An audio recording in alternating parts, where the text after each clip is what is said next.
The fun isn't stopping this weekend at the modified Vigo County Fair. Today, folks got a chance to see some pretty cool hot rods. Take a look.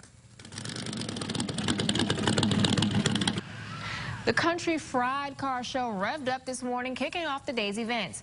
Dozens of cars were lined up with their hoods open and 30 trophies were ready to be given out. Although the Vigo County Fair is without rides this year due to COVID-19, organizers say having the car show was still a safe way to have a good time.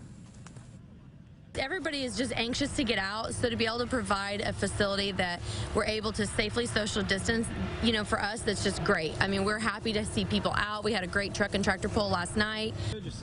The night continued at the fairgrounds with a Country Fried concert, and tomorrow you'll be able to check out the World of Outlaws races at the Action Track.